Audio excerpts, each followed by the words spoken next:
உங்கள் favourite TV ஷோக்களை இனி miss பண்ண தேவையில்லை. ZEE5 இல் முற்றிலும் இலவசமாக காணுங்கள், இங்கேயும் எப்பொழுதும். அத்தையோட ஆனிவர்சரிக்கும் நம்ம இப்படிதானே. அது வேற விஷயம். நான் சாப்பாட பத்தி சொல்ல வரல.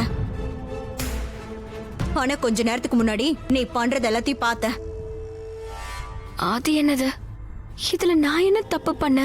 எக்ஸ்கியூஸ் மீ, நீ என்கிட்ட கேள்வி கேக்குறியா?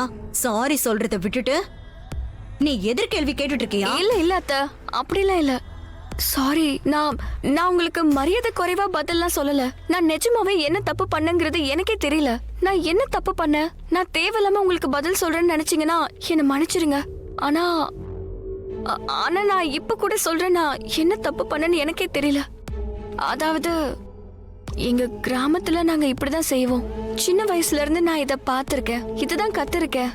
பசியோட வந்து அவங்களுக்கு சாப்பாடு கொடுக்கணும், தண்ணி கேட்டா தண்ணி கொடுக்கணும். எனக்கு தெரிஞ்சு இது மிகப்பெரிய உதவி. நான் அதை தான் பண்ணேன். ரொம்ப பேசாத. நீ பண்ற நல்ல விஷயங்களை பத்தி நான் பேச வரல. உன்னோட முட்டாள்தனத்தை பத்தி பேசிட்டு இருக்க. தினமும் வீட்ல இருக்கிற சாப்பாட்டை இந்த மாதிரி கொடுத்துட்டு இருந்தனா நாளைக்கு என்ன ஆகும் தெரியுமா? இங்க பிச்சைக்காரங்க லைன்ல வந்து நிப்பாங்க. ஊர்ல இருக்கிற மொத்த பிச்சைக்காரங்களும் இங்க வந்து நிப்பாங்க. ஏன்னா நீதான் நல்லா சேவை செஞ்சுட்டு இருக்கியே. அவங்களுக்கு சாப்பாடு கொடுக்கதான் சம்பாதிக்கிறோமா? இருக்கிற மூளையை கொஞ்சம் யூஸ் பண்ணு. முட்டாள்தனமா ஏதாவது காரியத்தை பண்ணிட்டு இருக்காத. உனக்கு தான் எதுவும் புரியலன்னு நினைக்கிறேன். என்ன? சாப்பாட்டுக்காக லைன்ல நிப்பாங்களா? So what's the big deal? நம்ம கிட்ட என்ன குறை இருக்கு? சாப்பாட்டுக்கா இல்ல பணத்துக்கா? நம்ம கிட்ட ஏதாவது குறை இருக்கா?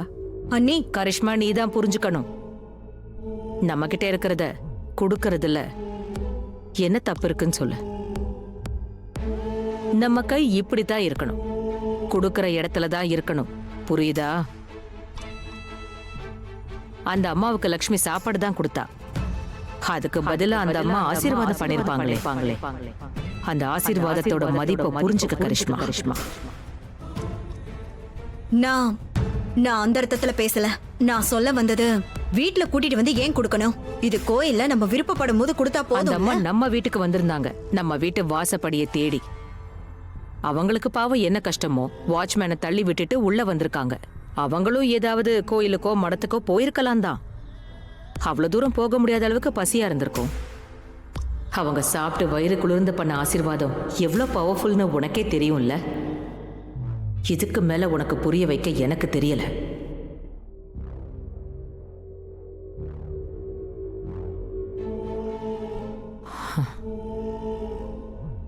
நீ பண்ணது கரெக்டா லக்ஷ்மி.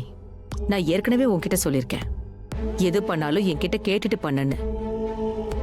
ஆனா இப்ப நீ பண்ண இந்த உதவி என்கிட்ட கேட்டுட்டு தான் பண்ணணுங்கிற அவசியம் இல்ல. என்கிட்டன்னு இல்ல, வேற யார்கிட்டயும் கேட்க வேண்டிய அவசியம் இல்ல. என்ன, இதுதான் உண்மை. அடுத்தவங்களுக்கு உதவுறதுதான் எல்லாத்த விட பெரிய புண்ணியம். உன்னோட இந்த குணத்தை பார்த்து எனக்கு ரொம்ப சந்தோஷமா இருக்கு. ஒன்னு சொல்லட்டுமா? ஒவ்வொரு வீடும் ஒரு கோயில் மாதிரி. மறுபடியும் இந்த மாதிரி பேச்சு பேசக்கூடாது.